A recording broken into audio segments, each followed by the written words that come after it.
Hello and welcome back to Jotindi, Journey to the Inner Divine. Today we're going to be talking about energy, how it is sacred, and we're going to talk about the power of being seen and held. Welcome to Jotindi, Journey to the Inner Divine, a sacred space for healing energy, emotional release, and soulful transformation. If you're ready to live with joy, ease, and purpose, you're in the right place. So there was a time when I believed that healing was something that I had to figure out on my own. That if I could just fix myself in private, then I would finally be worthy enough to show up in the world. But what I've learned is that healing doesn't happen in isolation. It happens in safe spaces, in community, in the sacred exchange of being seen and heard and held without judgment.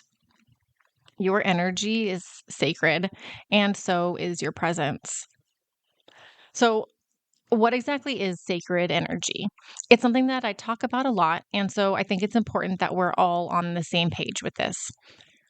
Sacred energy isn't just some mystical woo-woo thing that has been made up.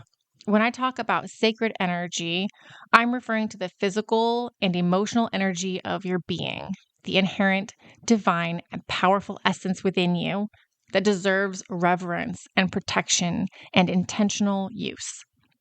This energy is immeasurable, but that's often not necessary because you can feel it. Many of us have trained ourselves to ignore this feeling, but with a little practice, you can learn to get back in tune with your energy and let it guide you to a better life. Everything that you think, you feel, and you focus on affects your energy. And sacred energy acknowledges that this life force is creative and magnetic. It influences the world around you, and how you show up energetically matters. And to honor your sacred energy is to recognize your emotional experiences are valid and worthy of being tended to. Releasing pain, alchemizing trauma, and cultivating joy all become sacred acts. And you don't just heal to be productive or perfect. You heal because your wholeness is divine. And when you start to see your energy as sacred, something shifts in you. You stop giving it away so easily. You stop people pleasing or over explaining or self abandoning or shrinking to fit somebody else's comfort zone. You realize that every time you pretend to be somebody you're not, concede on what makes your heart happy and what you truly desire, you feel the need to justify your truth. You hide your gifts or your voice from the world. You are leaking your sacred energy. And here's the thing. Every time you do that, you reinforce the belief that your truth isn't worthy, that your boundaries don't matter, or that your needs are negotiable. But the opposite is true. Setting clear, loving boundaries is not selfish, it's spiritual. It's an act of devotion to your highest self. And when you honor what's best for you, you naturally become someone who uplifts, who inspires, and supports others from a place of overflow, not obligation. Because when you're in alignment with your truth, what's best for you ends up being what's best for everyone. And another beautiful thing is that your story, your emotions, your presence, all of that is sacred energy. And when you share it intentionally, it becomes medicine for others. When you're able to let your inner light shine brightly, you illuminate the path that you're on, and that lights the way for others farther back on your same path. When you share your gifts with the world, you give others permission to do the same, and it creates a wonderful healing ripple effect. There's this misconception that to be vulnerable is to be weak. And this may be true in like the plains of Africa, in the animal kingdom, but for humans, it's the opposite. When we're able to open ourselves and let ourselves be truly seen and heard, it might feel like you're setting yourself up for an attack, But what actually happens is that you hold a great big mirror up in front of you and you allow other people to truly see themselves. You allow them to see that we're all more alike than different and that we all have something that we're afraid to share. To be vulnerable takes courage. It is the courageous portal to truth, to connection, and to resonance. When we share our truth, we show others who we are, and we allow them to choose whether they align with our energy or if they should keep seeking out what's right for them. It's like Brene Brown said, when we deny the story, it defines us. And when we own the story, we can write a brave new ending. Because your story isn't over. You can still write a brave new ending. I remember this one time I was in a group coaching program. And in the beginning of the class, everybody seemed like they were very different. Like none of us would have been in the same clique in high school. And I thought to myself, like, I feel super different. Like everybody else in the group seemed very put together and they seemed so strong. And I was this traumatized, broken little person just trying to put on a front of a normal person and just get my act together. One woman opened up about some seriously messed up things that she'd been through, and it made me realize that I may have been more judgmental than I would like to admit. Then another woman opened up, and another, and another. And before I knew it, we had all gone around the circle and shared some of our most vulnerable parts. And then I realized we all had trauma. We had all been through some serious crap, and we were all just trying to get by. And it made me sad to know that every one of us had been through things that would make most people gasp in horror. And yet it made me feel comfort that we all had the ability to be resilient and move forward with our lives in spite of that. And that day really changed the way that I looked at people. I no longer assume that I'm the only one with trauma when I meet someone new. And I also no longer feel the need to keep all my experiences to myself. I learned firsthand that when we're brave enough to bare our soul, healing's not only for ourselves, but for those around us as well. Sometimes having someone just listen to our story and hold space for us and sit with us in our emotions can be deeply transformative. Often, when we share our story with loved ones, they feel the need to fix it or make your pain go away or make things better. But sometimes what we actually need is just for someone to be there, to just listen, to bear witness, and allow us to go through the emotions and the grieving process in our own way. And when we are in a sacred group, one that is designed to allow you to get messy, it gives us the opportunity to recognize the power that we hold for each other. When you're bearing your soul to a group and you notice a nod or a tear or a deep breath, you realize that you're not only receiving sacred support, you are in the process of healing others. You are giving them the opportunity to learn compassion, to grow spiritually, and to have the same realization that I did, that we are not alone in our pain. We're in good company, and we have the ability to move through the pain and come out stronger on the other side. This is why you're not meant to do this alone. There's a concept that I've come across more times than I'd like, and that is the idea of independence, or that doing things on your own is some badge of honor. And I tried for years to heal in private, but I'm here to tell you that does not work.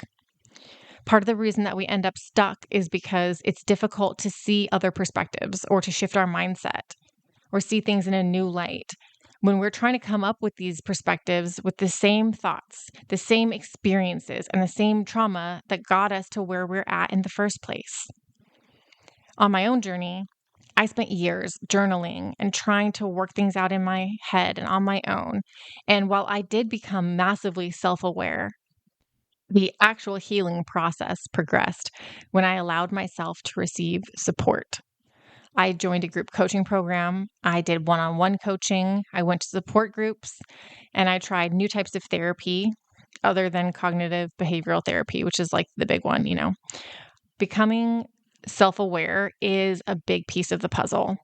And knowing what needs to change is the first step. But I can also tell you something else, that joining in a sacred alliance with others will help you become self-aware much faster than going it alone. Working with others creates a powerful container for transformation. In many group healings, think Alcoholics Anonymous, right? You're asked to believe in a power greater than yourself that can heal and offer support. So, what is this greater power? This greater power is as simple as the power of community, that two heads are better than one. Problem solving is much faster with two people. A power greater than yourself alone is a power of yourself with support. Joining in a community for healing is so powerful because it reinforces the belief that we are all connected. Joining with other divine souls allows us to live our spiritual truth, to experience in real time what we've been learning about in this podcast, that when we join a group, a community, we become part of a system. And if you remember what I said in the episode about quantum healing, when you heal one part of a system, it has a profound and positive effect on the system as a whole.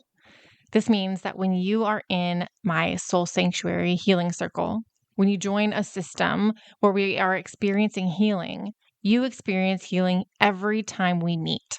Whether you have a breakthrough for yourself or you hold sacred space for another, you get the energetic benefits of healing either way.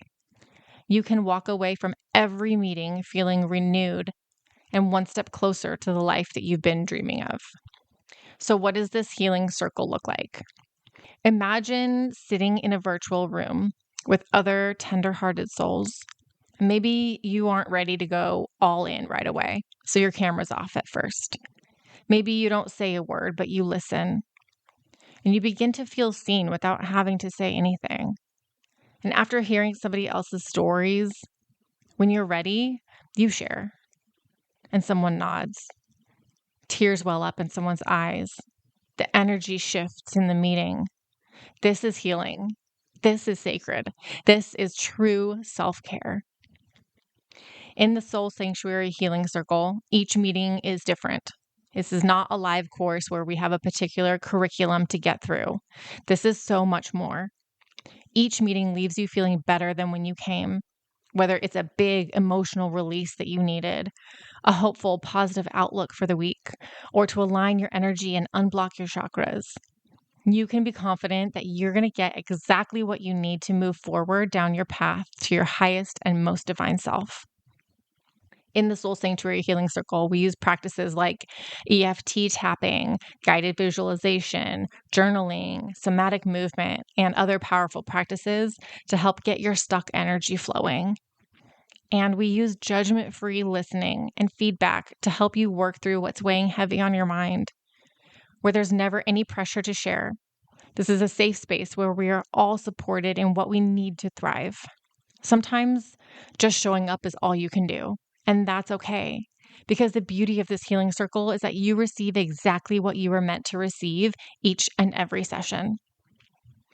So if your heart is beating a little faster right now, or you feel a lump in your throat, that is your soul recognizing truth. Something deep inside is calling you to step into a new phase of your life, one where you're loved and supported and guided, and you don't have to walk this path alone. And since the Soul Sanctuary Healing Circle is my highest form of support, there are limited spots available, which is why I have a wait list right now.